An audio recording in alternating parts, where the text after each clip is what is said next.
So here's a female patient of age 58 years, Mrs. ABC, who's a farmer by occupation, residing at Santegate, Malu Road, Hoskote. Her income is 4,000 per month. Socioeconomic status is class 4 by Kuppaswamy Socioeconomic Status Scale. Date of admission is 26 January 2020 and date of examination is 27 January 2020. The patient came with the chief complaints of decreased hearing in the right ear since 6 months, discharge in right ear since 6 months. History of presenting illness. Patient was apparently normal 6 months back, after which she noticed decreased hearing in the right ear, which was insidious in onset, gradually progressive, better heard when spoken loudly, no aggravating or relieving factors. The patient also complains of discharge from right ear since 6 months, which was insidious in onset, gradually progressive, intermittent, yellow in color, mucoid in consistency, caused wetting of the pillow during sleep, and non-blood tinged and non-foul smelling. Discharge was associated with itching. It aggravates on exposure to cold weather and head bath, and there were no relieving factors. Which one started first, discharge or hearing loss? So the patient complained that she initially she had the hearing loss, after which she noticed hearing loss, but even the discharge started simultaneously. She couldn't differentiate which actually started first, but her hearing loss was evident before the discharge. Okay, only 1 year, right ear. Yes, sir. Okay, the characters of your discharge, just explain it again. So discharge was insidious in onset and gradually progressive, intermittent. It was yellow in color, mucoid in consistency, caused wetting of the pillow during sleep, and it was non-blood tinged and non-foul smelling. Okay. Now, according to your history, from where the discharge is coming? So, Is it from external ear or from middle ear? So it is from the middle ear, sir, because it is mucoid in consistency. Why it is mucoid in nature? So because the middle ear has the mucosal cells which can produce the mucoid consistency discharge, while the external Goblet cells. Middle yes, sir, ear goblet mucosa cells. contains the goblet cells. That's the reason for your mucoid discharge. So the Yes, discharge sir. is most probably coming from the middle ear. Yes, Okay. sir. Anything else? Um, it was non-foul spelling, non-blood tint, sir. This will help us differentiate between whether it is a safe type of CSOM or an unsafe type of CSOM. Like in case we Okay, we will come to it later. Yes, sir. You finish the history, then we will come to the discussion of that. Yes, sir. Yes, sir. Coming to the negative history, there's no history of pain, no history of postural variation in hearing, no history of distorted sound, no history of paracusis and fluctuation in hearing, no history of oral fullness, no history of tinnitus, vertigo, nystagmus, or there's no history of upper respiratory tract infections, no history of throat pain. Nystagmus will not come here, madam. Your words like nystagmus, ataxia will not come. Why have you asked? Tell the importance of each. Okay, Why sir. have you asked about nystagmus? Sir, I thought nystagmus would rule out any labyrinthine causes of any labyrinthitis or any such causes. So that you have to ask just vertigo. Nystagmus is a sign. You cannot tell nystagmus in history. Yes, sir. Okay. Why you asked about tinnitus? Sir, ringing sensation in the ear can be associated with any infections or so I've asked about the tinnitus. Sir. Just a dry perforation can also cause tinnitus. That's all.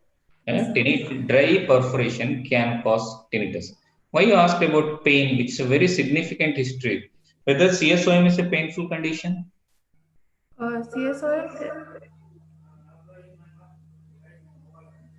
CSOM per se, is it a painful condition? Yes, sir. CSOM can be a painful condition in case of unsafe CSOM. No. Unsafe does not mean that it is a painful condition. CSOM is always painless condition. So when always CSOM is a painless condition, whether it is tubotympanic, aticoantral, safe type or unsafe type, it is painless. So when you are going to get the pain? So in case there's any infection of the external auditory canal, or if goes back in, like spreads into the mastoid or mastoiditis or That's petrositis a and complications. complications. First and foremost is one of the complications, that is Yes, sir. acute mastoiditis, will cause severe pain in the post-oral region as well as in the ear. Yes, One. sir. The second thing is, as you told, it indicates infection of the secondary infection of the external ear. Yes, See, sir. the discharge is coming from middle ear. It is an infective material. It reaches external ear. It causes either bacterial infection or a fungal infection, Yes, sir. otomycosis or otitis externa. So secondary otitis externa or secondary otomycosis because of the discharge is a cause of pain. One more cause is you can get during acute exacerbation when the perforation is very small. Yes, sir. See, the perforation is very small, so that the viscosity of the discharge is more, the discharge is not able to come out, but the space is less. So it causes tension or it causes a pressure within the reasons. Whenever you ask pain, you have to know why you are asking for pain. For three reasons. One is mastoiditis, one of the complications, other complication pain, only the mastoiditis.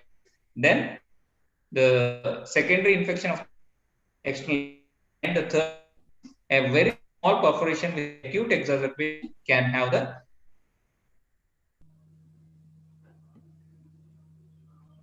like position variation, sound, fluctuation in the hearing, oral flush. You tell me why you asked all this Yes, sir. related to this case. Related to this case. Yes, all of these are ear complaints, symptoms in a ear case.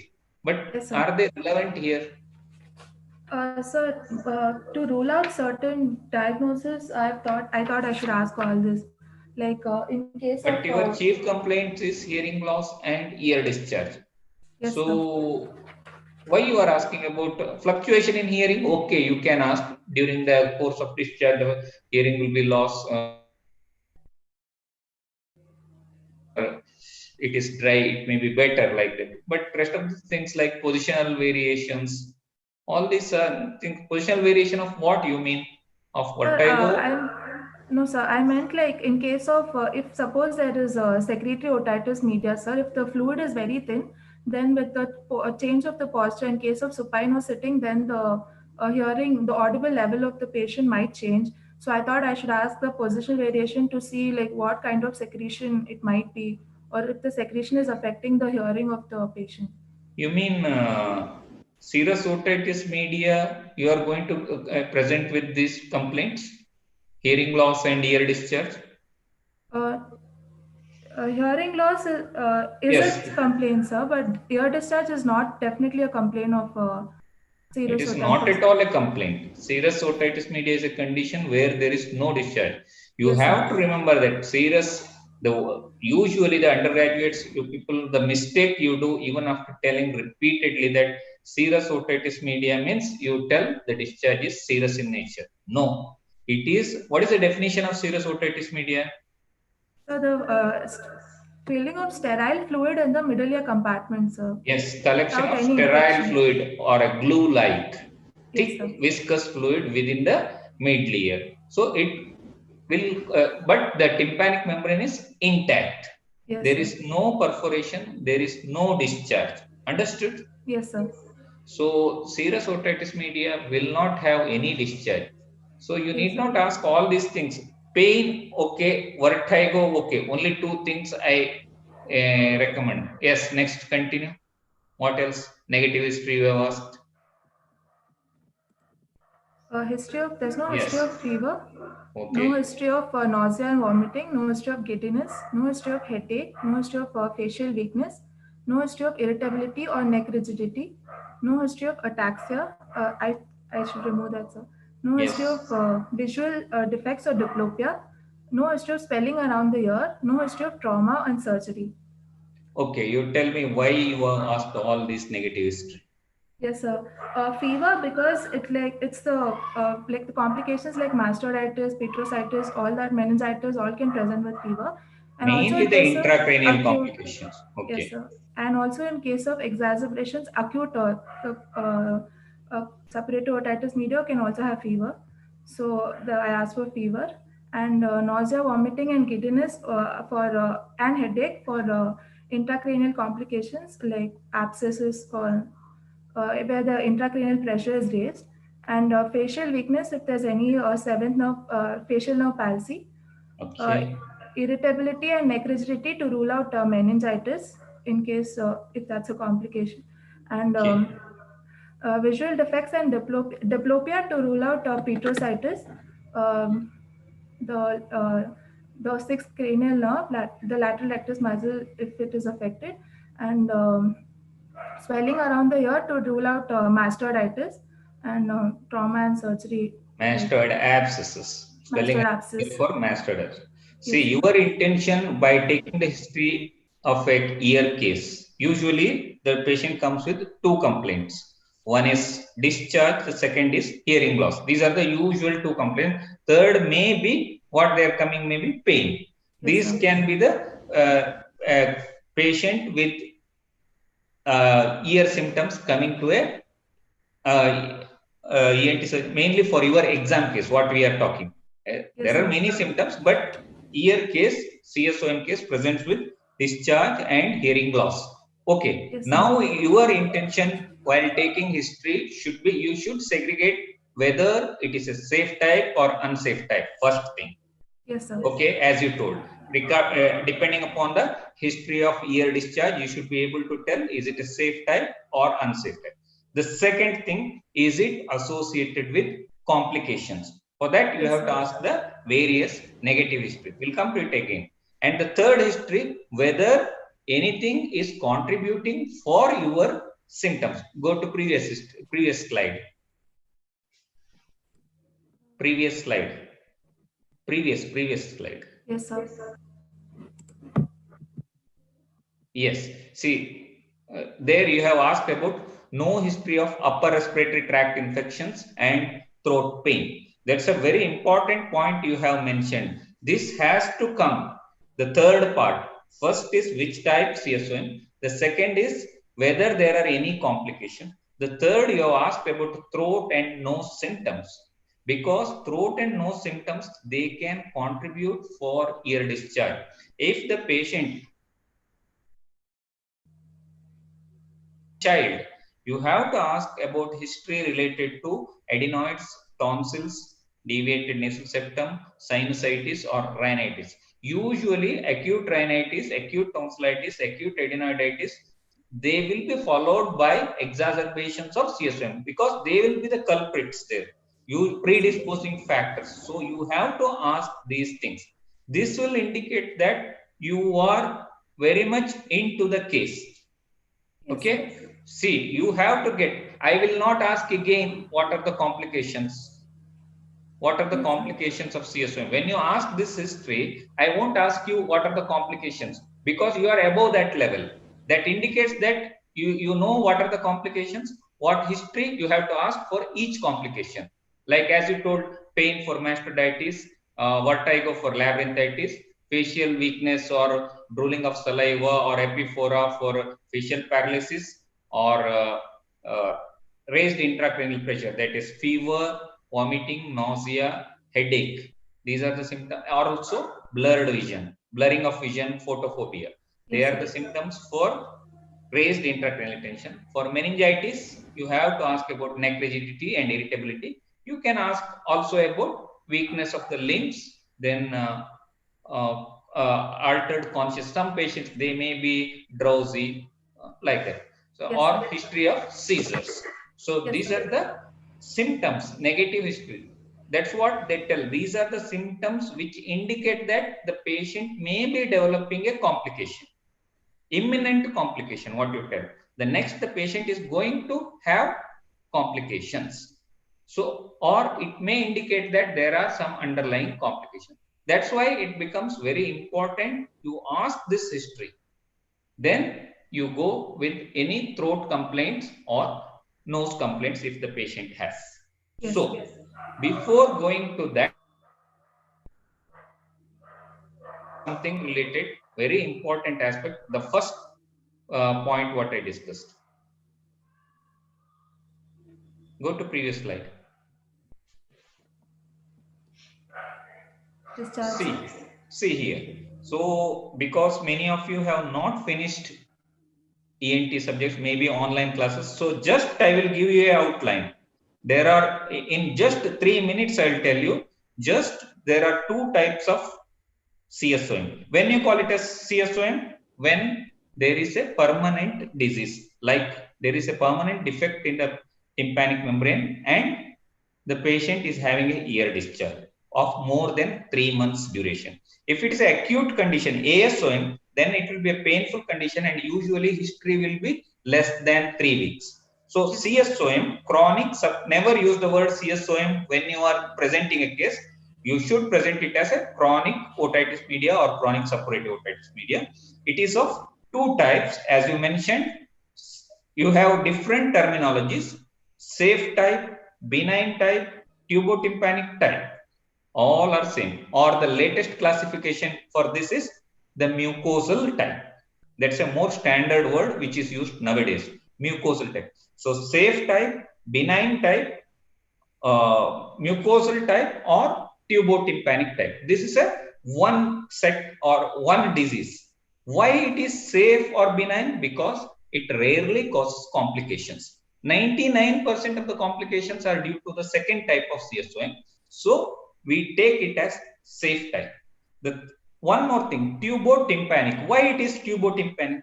Because the disease is mainly concentrated in the anterior-inferior portion of the middle ear cleft. Remember that middle ear cleft includes eustachian tube, middle ear, mastoid air cell system. So the antero-inferior portion is mainly the middle ear, that is tympanum and the eustachian tube. That's why the word has come tubotympanic type. Okay, or it involves mainly the mucosa. There is no bone involvement, so it is called as mucosal type. So this is one type. The second type is also called as atticoantral type of CSOM, or unsafe type, or dangerous type, or nowadays it's called as, more often it's called as squamosal type.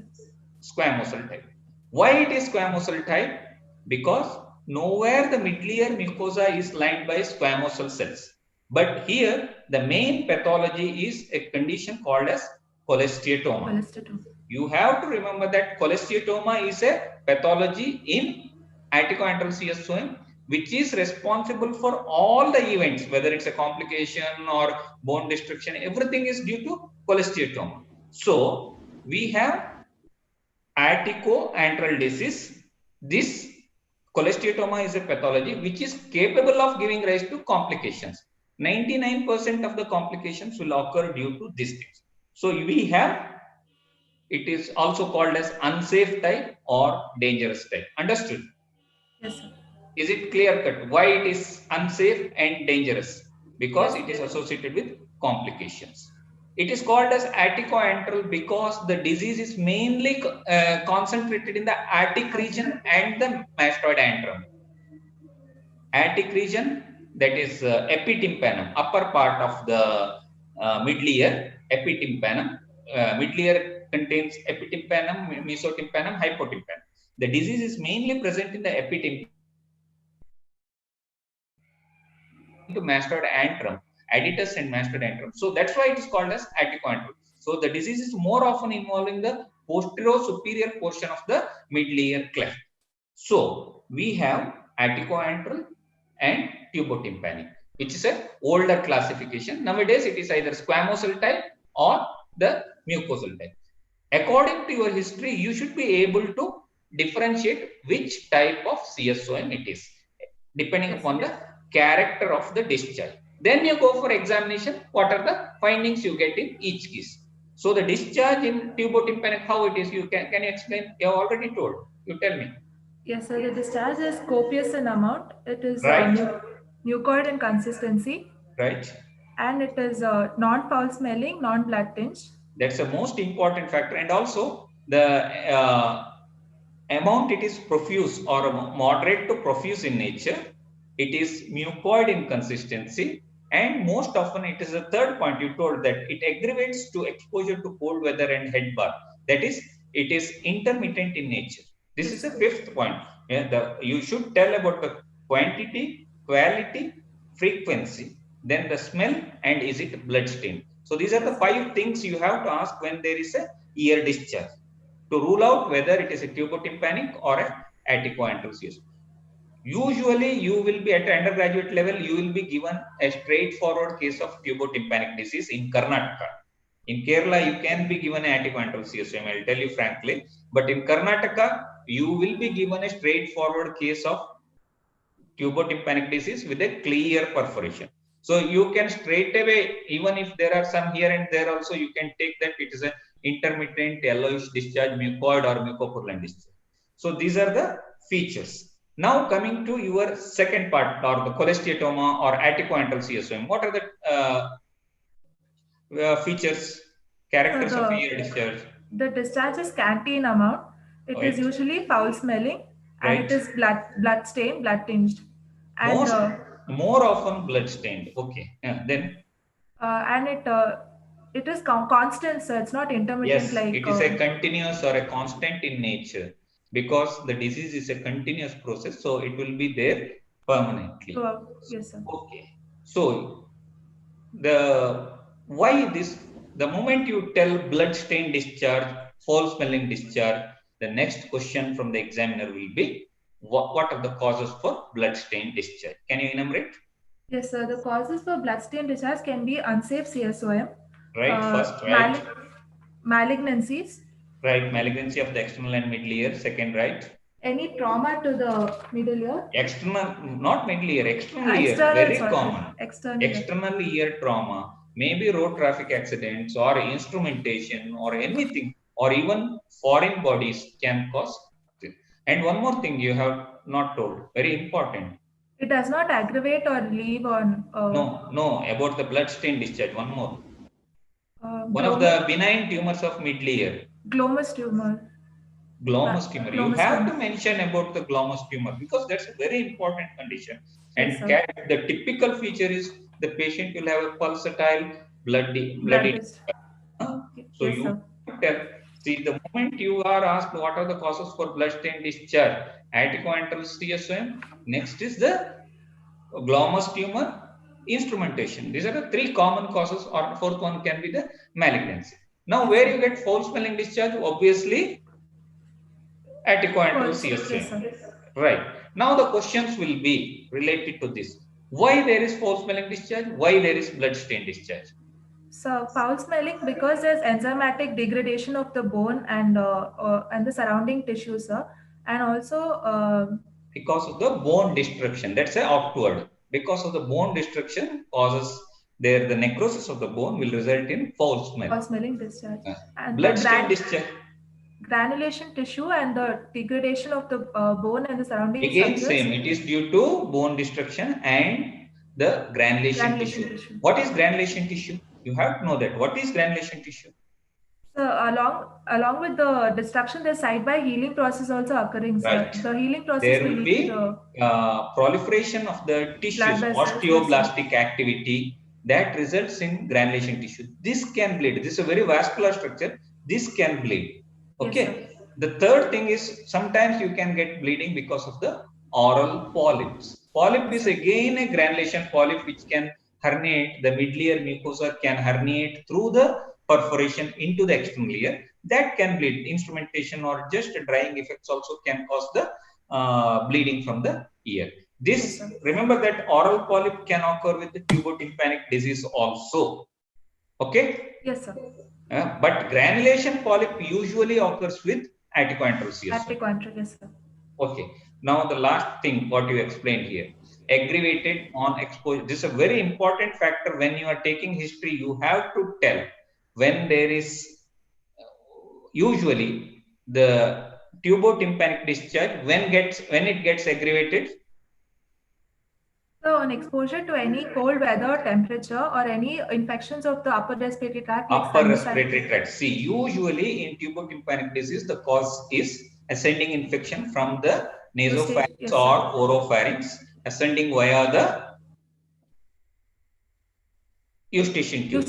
So, you have, whenever there is upper respiratory tract infection, it can get aggravated. The second one is contamination of the middle ear. Already there is a perforation. due to some cause, either due to non-healing ASOM or due to a traumatic perforation, there is a pre-existing perforation. Through the perforation, the contaminants enter into the mid layer. Understood? Yes, Like sir. you put oil or water enters, while taking head bath, water enters in, or swimming, the water enters inside the mid layer. That causes secondary infection. So these are the usual aggravating factors in a case of tubotympanic discharge.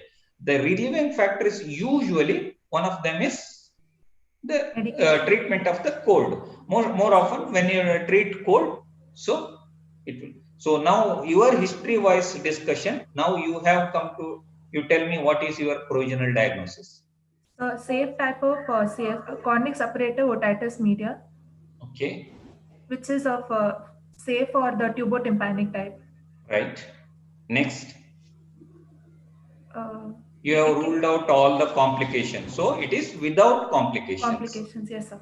So when was the last episode of discharge? This is very important. Is it discharging now? Means when you saw? Yes, sir. It was discharging, sir. The ear canal had the discharge. So that comes in your, again with your examination also. That's also a point in your diagnosis. That Yes, is sir. it an active case inactive, or an quiescent. inactive? Yes, sir. There are three stages, clinical stages: active, inactive, and quiescent. What it is, we'll discuss after the discharge. Yes, Okay, sir. you go ahead with your history. I don't think you need it. Yes, go ahead. Right. Past history. Patient is a known case of diabetes mellitus since 5 years and is under regular medication. There is no history of hypertension, asthma, or any chronic illnesses. Patient had similar complaints in the right ear 1 year back. See, there is something telling that the patient was having these symptoms earlier also. Yes, sir, 1 year back. So the ear discharge commenced first and hearing loss was afterwards. Okay, you can manipulate, no problem. But what you are going to ask in past history main is there any surgeries on the ear? That's a very important thing. Sir. You have to ask, apart from diabetes mellitus or hypertension or asthma, you have to ask about, was there any previous surgery? Whether it may be ear, nose, throat, is what is relevant for our ENT is you have to ask previous history of surgeries. Okay. Yes, sir. Because they are very important. Revision case takes a different management protocol. Okay. Yes, sir. Family history, no significant family history. Personal history, diet is mixed, appetite is normal, sleep is adequate, bowel and bladder habits regular, no ill habits. 1 minute. In family history, so we have to, if it was a case of just hearing loss, then this becomes very important. Family history. Okay. Yes, sir. Hearing loss, it is a case of ear discharge, forget it. But if it is a case of just hearing loss, then the family history is very significant in this case. What all things are significant?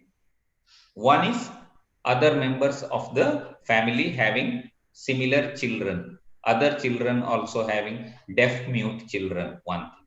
The second one, it need not be deaf mute. After the age of 20 years, the person having reduced hearing, that is something called progressive familial auditory neuropathy. There is a condition. After 20 years, his hearing will worsen.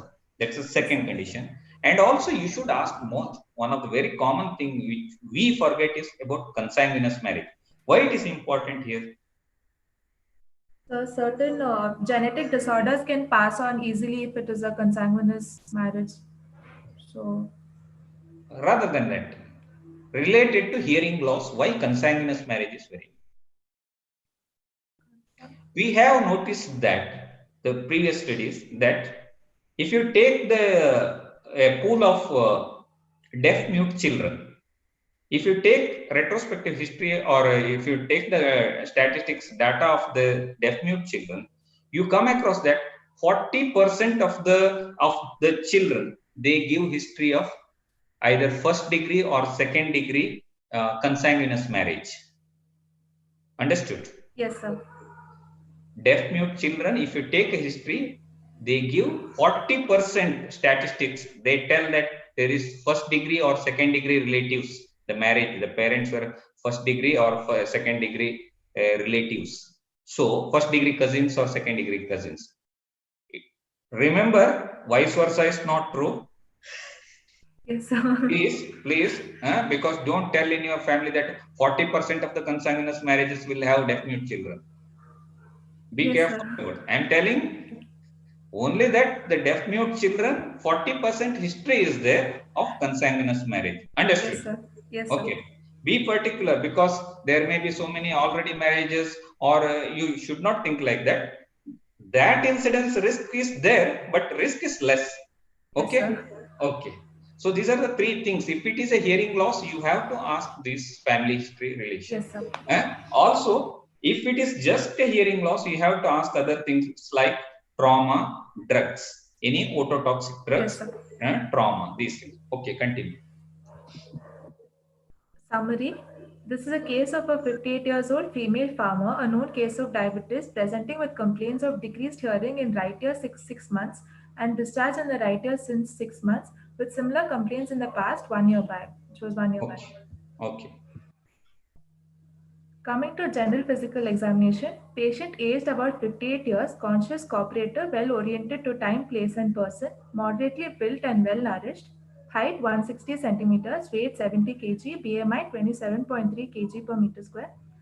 No pallor, no icterus, no cyanosis, no clubbing, no generalized lymphadenopathy, no edema. See, it will be more effective if you add one word here. There is no neck rigidity. Yes, Okay. sir. Yes, sir. Which we are concerned here. Yes, No sir. neck rigidity. That will be more effective. Or you can add it in central nervous system examination also. No neck rigidity and nystagmus, these things. Okay. Yes, sir. I'll add. Vitals, pulse rate 76 beats per minute, blood pressure 130 by 80 mm of Hg of left arm in sitting position, respiratory rate 17 cycles per minute, thoraco-abdominal type, temperature afebrile. Okay. Systemic examination, cardiovascular system, sounds S1 and S2 heard, no murmurs. Respiratory system, normal vesicular blood sounds heard. Abdominal examination, no mass per abdomen, no organomegaly. CNS examination, no neurological deficits present. You can mention there only the cranial, all the cranial nerves are normal, because you have Yes, to sir. examine all except the eighth nerve. And you can't tell all the cranial nerves. Seventh cranial facial nerve is normal, like that. Yes, Okay. sir. Yes. Local examination here. So I'll first present the right side and then the left side, sir. Okay, that's an ideal way of presentation, ear case presentation. See, I'm telling to everybody, you can present like anything you want. It is not the matter. You can tell pre-auricular region, right side normal, left side normal, pinna right side normal, left side normal, post-auricular right side, left side. You can tell right, left, you can tell. But the effective way is you tell examination of right ear, pinna, pre-auricular area, post-auricular area normal. That looks very effective to the examiner as well as a nice presentation. Understood? Yes, sir. Okay. In that also, you should be very careful. Okay, continue. Right ear, preauricular region is normal, pinna normal, post-auricular region normal, external auditory canal normal, presence of mucoid secretion, tympanic membrane pearly white in color, single small size, approximately 1 into 1 millimeter, oval central perforation, cone of light absent. Okay, stay back. So you are telling pearly white in color, single small size, 1 into 1 millimeter. What is the normal size of tympanic membrane? So 9 into 10 millimeter. 9 into 8 millimeter or 9 into 10 millimeter. Okay. So when you are telling such a small perforation, it's a very small size perforation, tiny perforation. Better you tell which quadrant it is. That's the ideal way of presentation. What Yes, are, then you have to know what are the quadrants. How many quadrants are there? 4 quadrants, sir. Of pars 4 quadrants tensa. of the past tense, sir. And we are not talking about pars flaccida, pars tensa. 4 quadrants. What are the 4 quadrants? How you divide them into 4 quadrants? We draw a line passing through the handle of malleus and another line perpendicular to that, which divides the past. Where? Perpendicular to the first line at the ambo. Ambo, at the point, yes, sir. At the ambo. Okay. Then the area where there is cone of light determines which is anterior, which is posterior. Yes, sir. And when there is a perforation, usually cone of light will be absent. You need not mention that cone of light is absent. Yes, sir. Because always whenever there is a retracted tympanic membrane or perforated tympanic membrane is there, you are going, there is no cone of light. Yes, The sir. other things you have to mention is if you can see through bullseye lamp or through the otoscope, how the edges are. That's a very important thing, whether the edges are healed Yes, and sir. is it dry. These things are very important. Edges are healed or is it smooth one? Yes, sir. Okay, okay. Go to next. Tragal sign negative, middle ear not visible, mastoid normal, facial nerve normal, eustachian tube function test, Valsalva manual, cracking sound heard, eustachian tube patent. We'll discuss more on that afterwards. Where you get tragal sign? So in case of furunculosis, the Acute otitis otitis externa. externa. Right. Any infection of the external ear cartilaginous part, if you are having any infections, furuncles, abscess, then you will get tragal. Mastoid, what you see? So I'll check if there's any mastoid tenderness, any swelling, and if any ironed out appearance of the mastoid in case of mastoiditis. Okay. Okay. Where you elicit mastoid tenderness? So at the tip of the mastoid and at the root of the zygoma. There are three areas where you can check mastoid tenderness.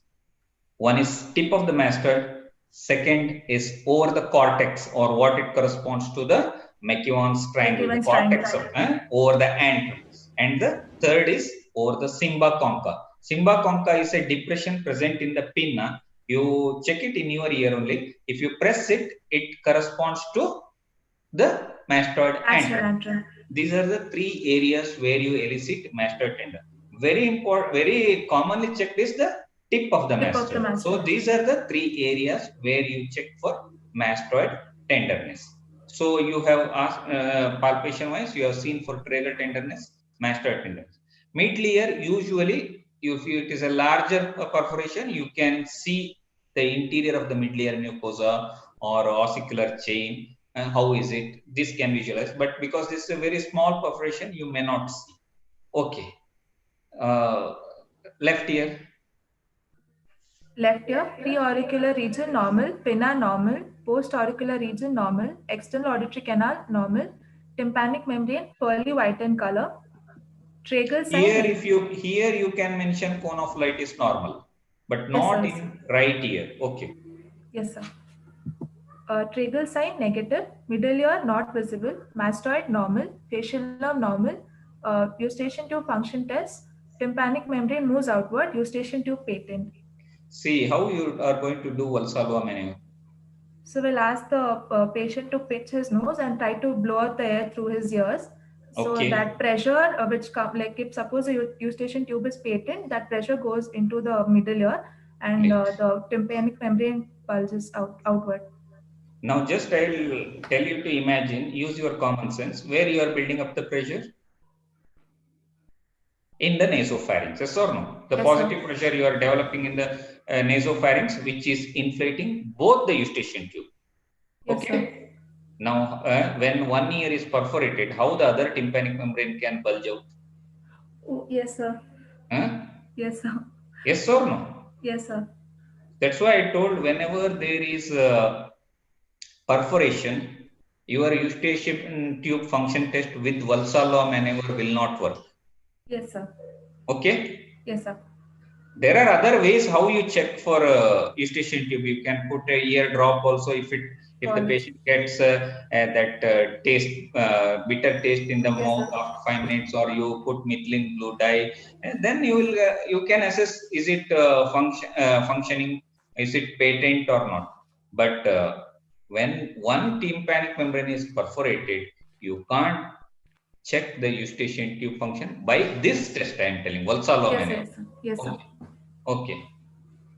Continue. Functional examination of the ear. Before going this, what you have done is very nice, because you have gone according to the script. That is, you told right ear, left ear, and remember always the tuning fork tests has to be told at the end together. Because why?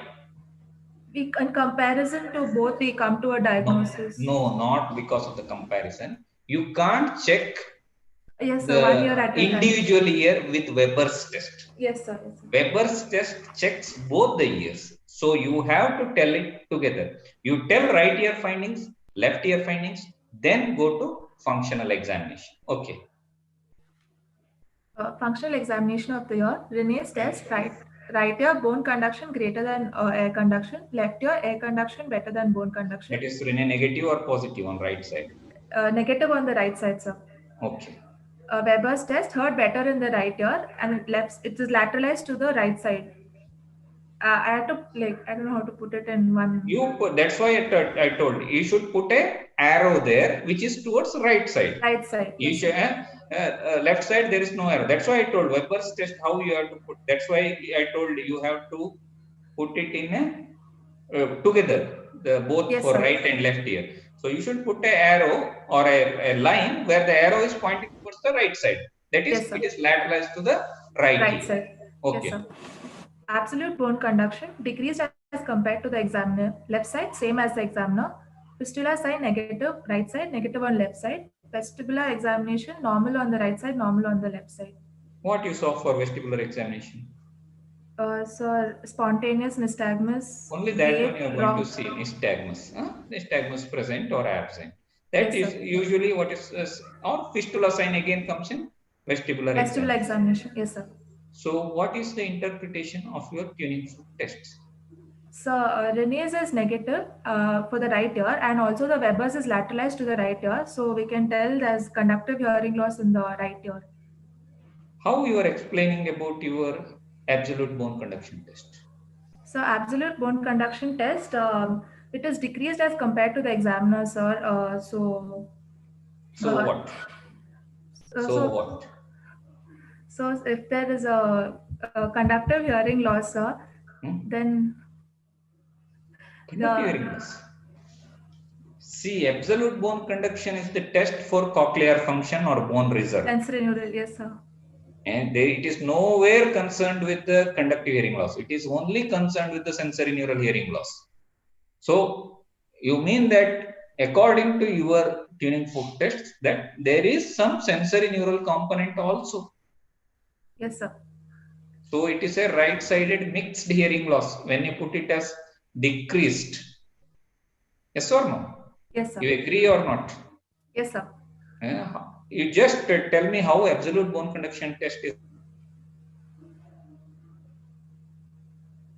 So we for absolute bone conduction test, we check only for the bone conduction. So we close the tragus of the person while checking so that the air conduction is removed, and then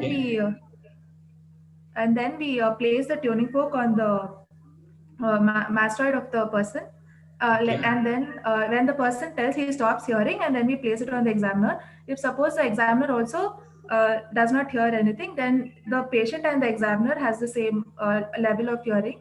If both of them are having same bone conduction, that means both of them, because initially only we are commenting that we consider the examiner's hearing is normal. So now the patient examiner is not hearing, it means the patient is hearing for a normal duration. Yes, sir. If it is decreased, it means that the patient has got sensorineural deafness. Yes, sir. Okay. Whatever the second part, continued part given in your textbook, I am not happy with that. So I won't comment on that. That they tell that if it is for prolonged or same duration, it is for conductive hearing loss. I won't agree with that sentence. So what is necessity for us? It is to rule out sensorineural function. Yes, so another mistake you do is commonly you tell it as, you practice it as absolute bone conduction test only, not as ABC test. In the exam, in a hurry, you get what is ABC test, you tell air bone conduction test. Yes, sir. That's a common mistake. If I ask, if you practice as ABC test, 50% will tell it as airborne conduction. Airborne conduction is different. Absolute bone conduction is different. Why it is absolute bone conduction? You already told. How it is done? We close the tragus to remove the air conduction part of the hearing, sir. So only the bone conduction is tested. To prevent the ambient noise. Environmental noise taking part in the test. So you close the tragus and do the test. Okay? Yes, sir. Okay, now coming to your fistula test. How you do fistula test? So fistula test is performed by So we check if there's any fistula in the, we check for nystagmus in the fistula test, sir. Right. We induce nystagmus by applying pressure on the tragus, by either pressing the tragus or either by the Siegel's pneumatic speculum. Right. Alternatively, closing and opening the tragus or negative and positive pressure in the pneumatic speculum. Okay. So what does it indicate? Where is the fistula? So the fistula can be on the medial wall of the, like it can be either a defect in the round window or in the oval window or in the if suppose as cholecystoma, the lateral semicircular canal, which is a part of the labyrinth. See, you have to remember the fistula, it is the communication between the middle ear and the inner ear. Okay, the pressure from the middle ear transmitted to inner ear. When you are increasing the pressure, either using the Siegel's speculum or pressing the tragus, the pressure is transmitted to inner ear through the fistula. Yes, then you get fistula test positive. So normally, what is it, positive or negative? Normally it is negative, sir. Okay. Then there are many things that depends upon your, if you are very perfect with the subject, you can keep on commenting, because there are many things in fistula test, how it is done, then what is false positive, what is false negative, where you get false positive, where you get false negative, and why you get false positive. This is also there. So if you answer very well, it is a very scoring subject. You will not be asked anything if you tell fistula sign, or if you don't answer the first test, then also you are not going to get any questions regarding, if you don't answer the first question only. Okay. False positive is called as Henneberg sign. Right. It is seen when there is a congenital syphilis because of the hypermobile, like foot plate of the stapes is hypermobile. That's one. The other is also you can get in endolymphatic hydrops, Meniere's disease, because the distension of the saccule is very close to the medial wall. So when you pressure, there can be adhesions. That is false positive fistula test. There is no fistula. In spite of that, you are getting the fistula test positive. Similarly, fistula test negative. Here, the main thing is you have to know is that vertigo is a symptom. Patient complains. When you conduct the test, the patient complains of vertigo, you are going to see for nystagmus. Nystagmus is a sign here. Vertigo is a symptom. Okay. Okay, continue. False negative is seen, fistula test is seen when there is a dead labyrinth. So the labyrinth wouldn't react to the fistula test, so it will be a false negative. Okay, continue with the case presentation. Yes, sir. Coming to the nose examination. Any findings? Otherwise, we'll discuss something related to the management. So there is no much findings. Everything is normal. Okay, we will go to diagnosis. Your diagnosis now. So provisional diagnosis, it is a case of right-sided chronic suppurative otitis media of active tubotympanic type with small central perforation and no complications. It's a small, sorry for the meeting. Okay, it is very apt, but one thing you have to mention here. See, it includes everything. The first, what you told is very good. Right-sided, you have mentioned side. If it's right side, left side, or bilateral, it should be there in your diagnosis. Chronic suppurative otitis media, tubotympanic type. Next, it is which stage? Clinically active, inactive, or quiescent stage. I don't want your medium perforation here or small central perforation here, because it's not a, the findings need not be there. But more than that, I want it that you have whether conductive hearing loss or mixed hearing loss. Here the patient has mixed hearing loss. That becomes very important in the management part, mixed hearing loss. Okay.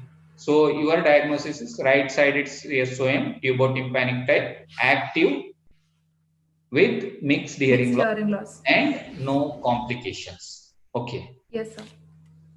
So this is your diagnosis. So how you proceed?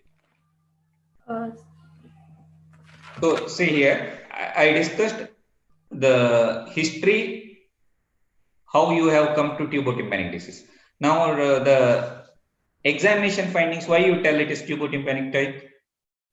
Sir, because the discharge.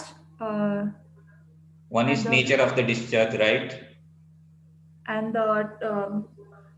there is no blood stain or foul smell. Okay, that's all. Then what else? What about perforation?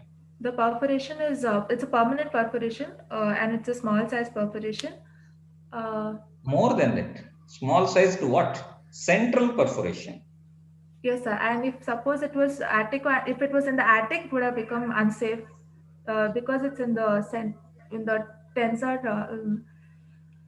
So be clear, what is central perforation? So because it's in the past tensa, the perforation, Right. and it's the safe type or the tubotympanic type. Yes, I agree, madam. I agree that because it is a central perforation, you are telling it as a safe type. I agree. I'm asking you, what do you mean by central perforation? It involves all the quadrants, sir. And it Need is not be. surrounded Need not completely by the pars tensor. Annulus is normal. Many of you have written, right? The first criteria is yes, sir. pars tensa. It is a perforation in the pars tensa. We are not talking about pars placida. So it is always the present in the pars tensa. Second criteria is annulus is intact.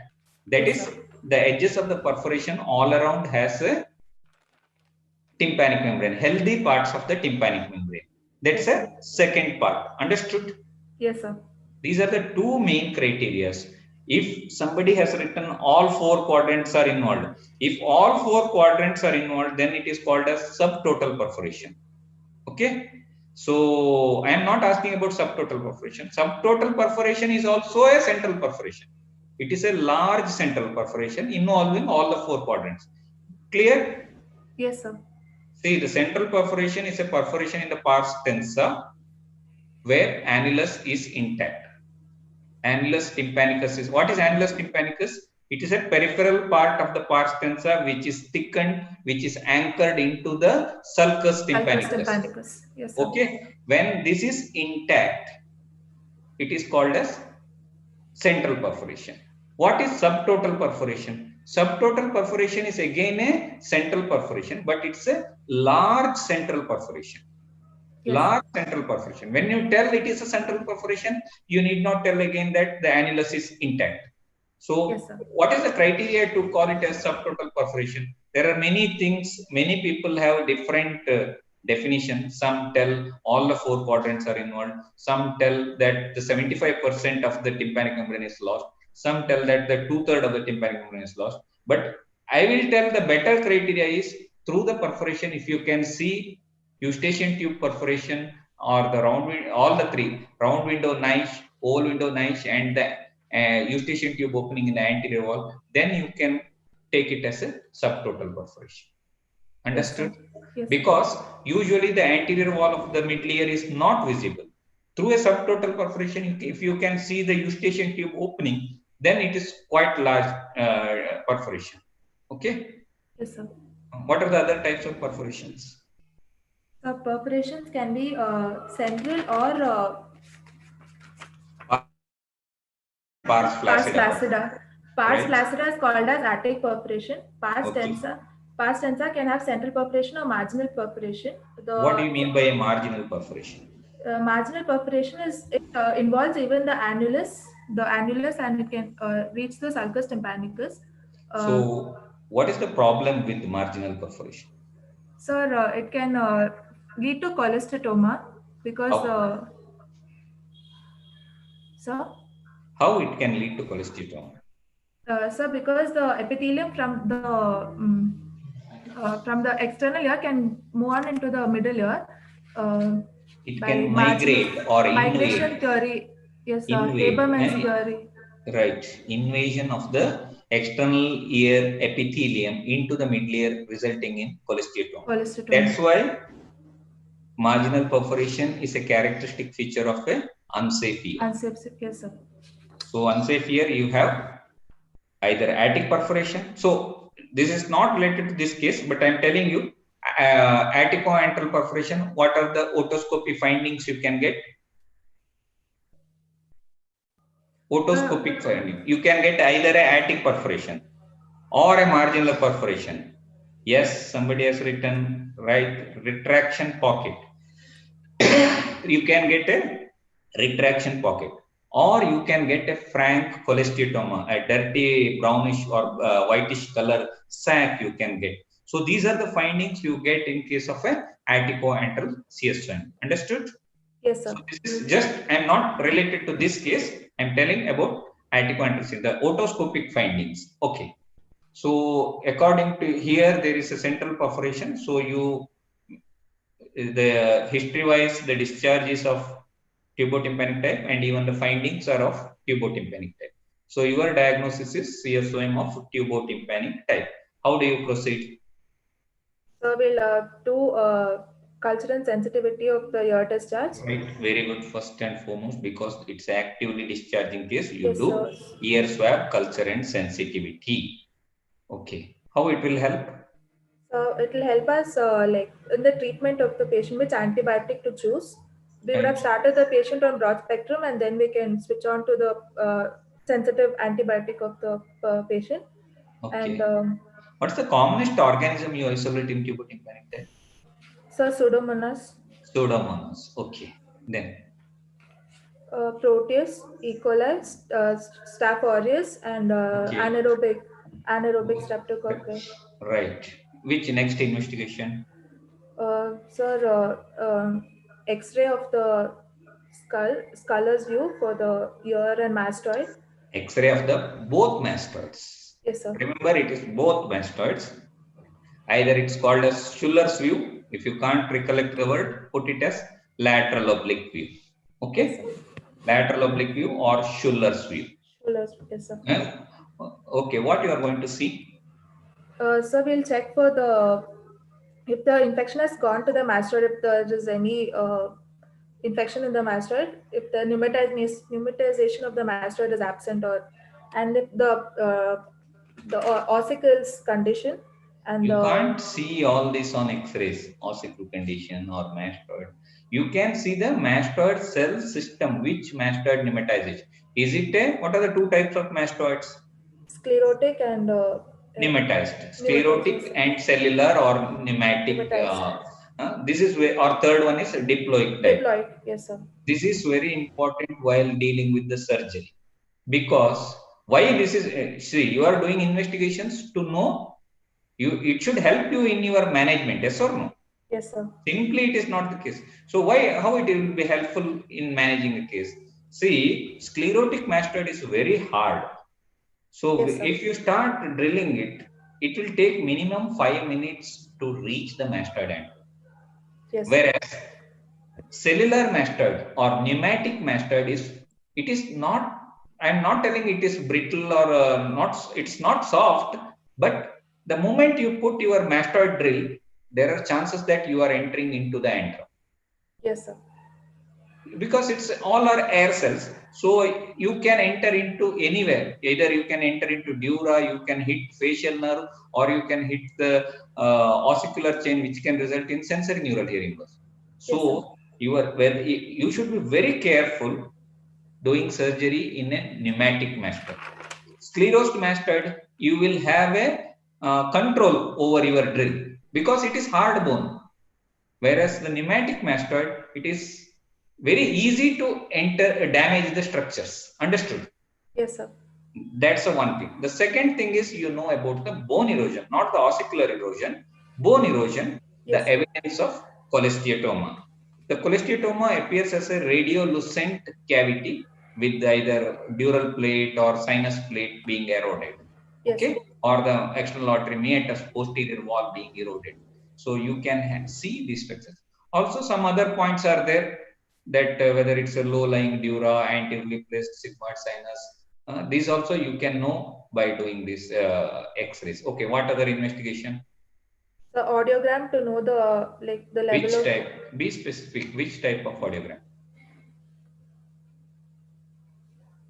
for What is the PTA? pure tone audiogram, sir. Pure tone audiogram, because there are so many audiograms. Speech Yes, sir. audiogram is there, Beckesi audiogram is there, impedance audiogram is there. You want to know, because by your tuning fork test you may be knowing the whether it is a mild hearing loss, mild conductive hearing loss, moderate conductive, but the quantity, how much it is to assessment of hearing loss, it is done by pure tone audiogram. What are the other advantages of doing pure tone audiogram?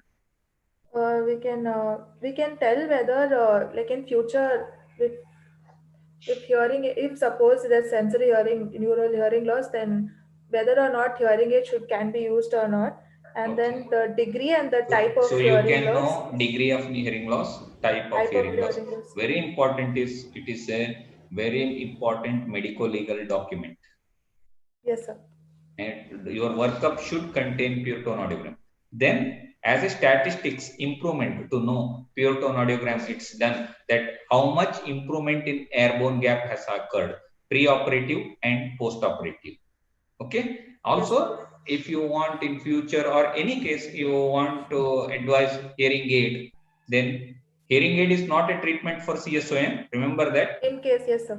If Yes, it is, sir. then only your diagnosis is important here, whether to operate or not. We'll come to it later. Okay.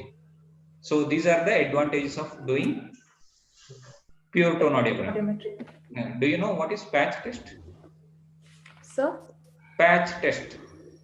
Patch, no, sir. I'm not sure. Patch test, see, if you answer very well, you will be asked what is patch test. Patch test is, it is usually done in a dry perforation. It cannot be done in an actively discharging ear. It is done, you do pure tone audiogram first. Then take a cigar foil, you know cigar foil. Yes, sir. Take a small cigar foil of the size of perforation, keep it over the tympanic membrane perforation. Over the perforation, you keep this.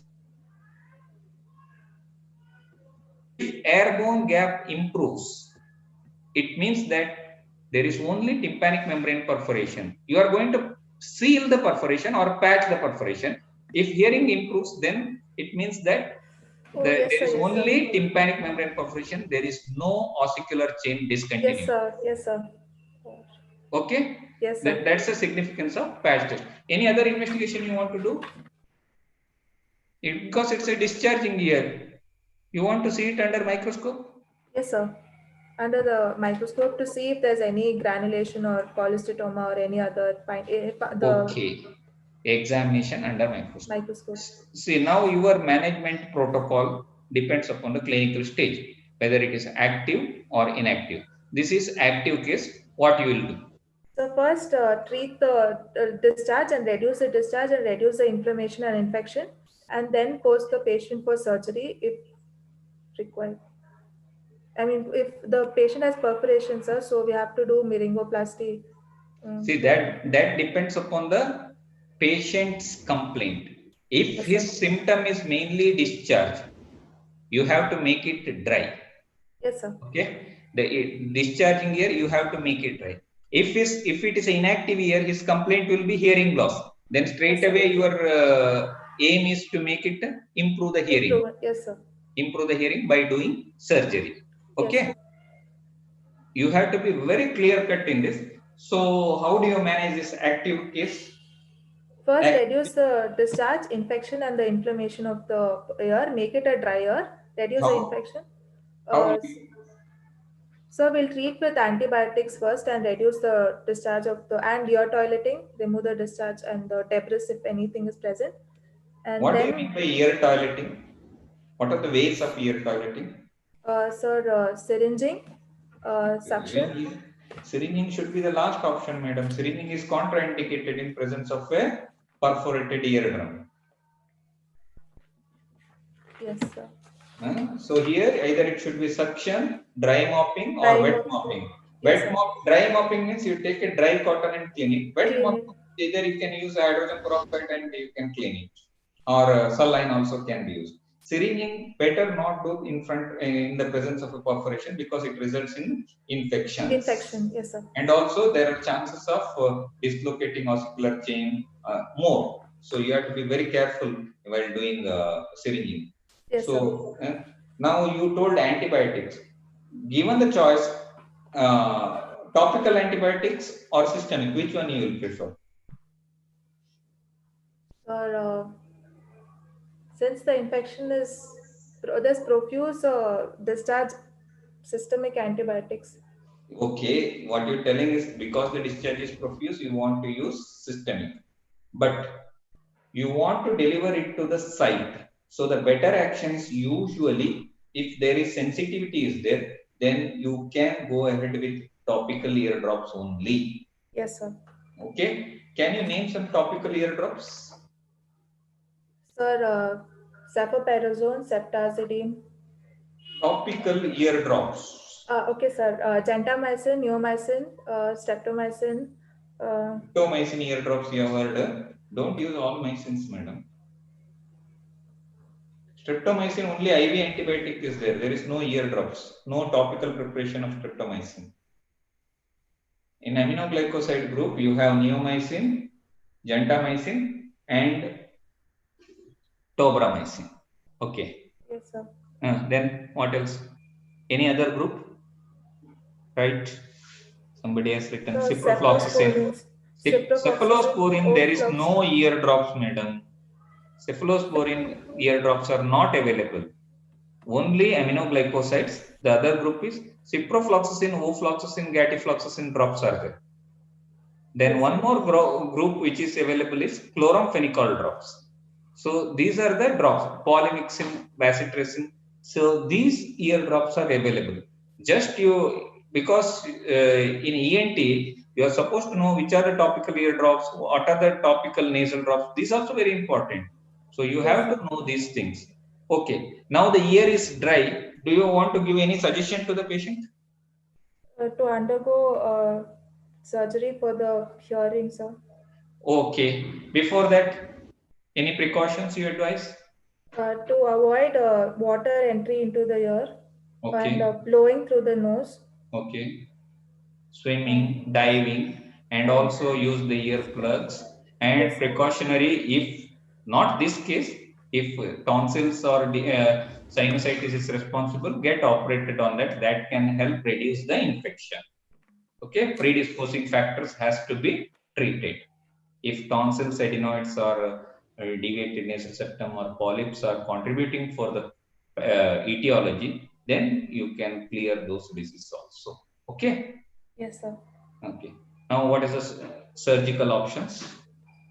So we can do myringoplasty if suppose there is even if the ossicular chain is damaged, then we can go for tympanoplasty, sir. Ossicular chain is? If there's any necrosis or any damage to the ossicular chain. Okay, then you do tympanoplasty. Ideally, the tympanoplasty is the mixture of both ossiculoplasty and meringoplasty. See, remember that the words are important. Meninges means tympanic membrane. Tympanum means mid-ear cavity. Tympanum. So you are reconstructing the mid-ear cavity. That is both tympanic membrane and the ossicular chain. That is called as tympanoplasty. If you are repairing only the tympanic membrane, then it is called as meningioplasty. Okay? Yes, sir. Okay. So you, depending upon here, your patch test will come to help. Okay? Yes, sir. Or on table also you can find out by seeing ossicular discontinuity. That also can be under microscope. You can check whether, which is the common ossicle to be damaged in CSOM? Incus, sir. Long process of the long process of incus. Process of the long process of the incus. Okay. Now this is a in an inactive ear. When you call it as inactive ear? So when there is no discharge in the ear. For how long? For 3 weeks, sir. For 3 weeks, no. You to consider it as an inactive ear or a dry ear, it should be dry for, that depends, minimum 3 to 6 months. In between period, what is there? The 3 weeks to 6 months, that is called quiescent stage. Understood? Yes, sir. I have not dealt with that quiescent stage. I told in the beginning there are 3 stages: active, inactive, and quiescent. What do you mean by quiescent stage? Quiescent stage is, it is like a dormant stage. It can become active or inactive. Anything is possible. Understood? Yes, that's a time, usually that's a approximate time given, that after 6 months, usually we can, the mid-ear mucosa is very much dry. There are no signs of inflammation. You can go ahead with meringoplasty.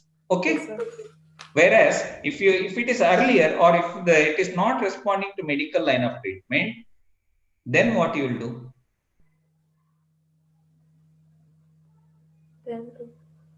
right? If it is a quiescent ear, or if the discharge is not at all responding for your medical line of treatment, it is not becoming dry at all, then what you do? So use conservative treatment like silver nitrate or trichloroacetic acid, which can. That is for a very small perforation, that too in presence of discharge, it won't act, madam. It is for dry perforation that you can do a very small pinhole perforation, you can do cauterization. I am telling. I'm not sure, sir. See, if there is infection, it will discharge. This discharge is not controlled means infection is not controlled. So you have to remove the infection from the mastoids. Then your mastoidectomy comes. Yes, sir. Understood? Yes, sir. You combine mastoidectomy with tympanoplasty. Tympanoplasty, yes, sir. I want you to come to there that the quiescent ear or actively discharging ear, you can do surgery along with if you combine with mastoidectomy. Okay, Yes, sir. what is mastoidectomy? It is a exenteration of the mastoid air cells. Yes, sir. Mastoid cortex. Mastoid is a part of temporal bone. You remove the cortex of the mastoid, all the air cells, then there is no reservoir of infection. So what you can do? What are the types of mastoidectomy? Cortical mastoidectomy, modified radical mastoidectomy, and radical mastoidectomy. See, it is a very vast topic. I am not going there. Here, you cut short at cortical mastoidectomy. Yes, because tubotympanic type, it is a safe type. You never do a radical surgery. Yes, sir. It is always cortical mastoidectomy.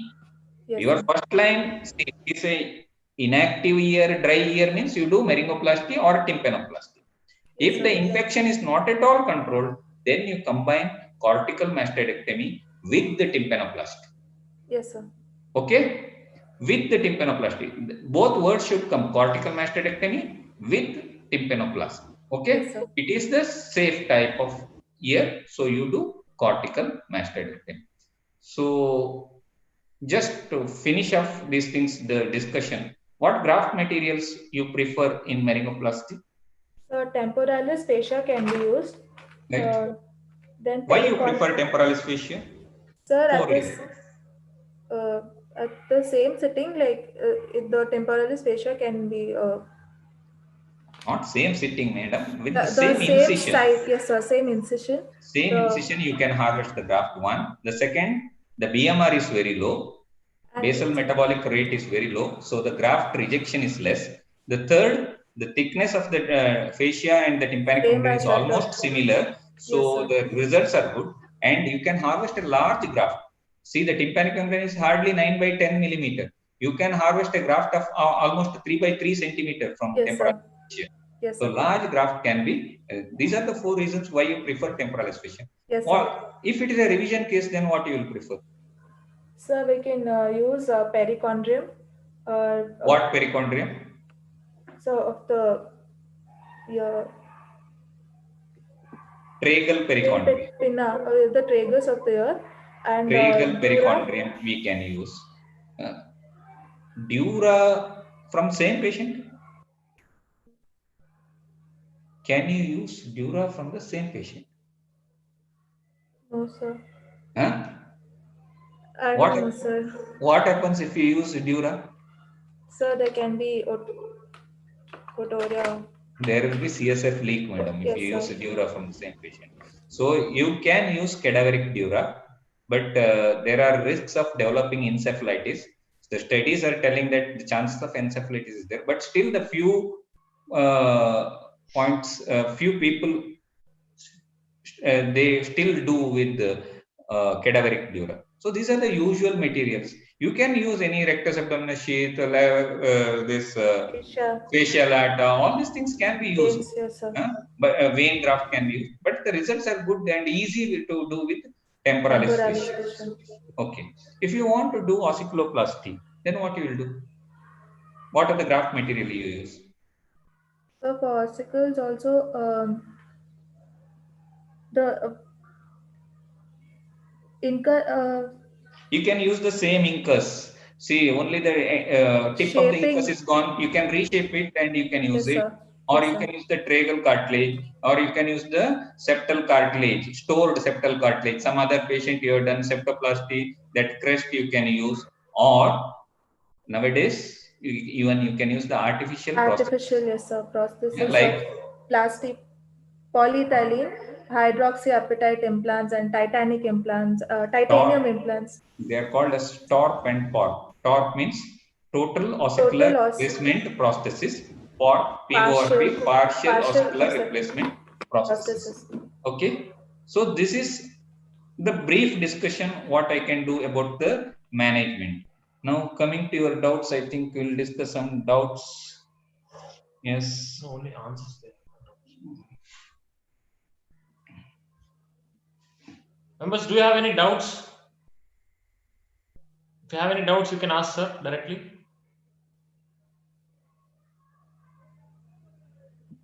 Good presentation, Suchitra. Very well done.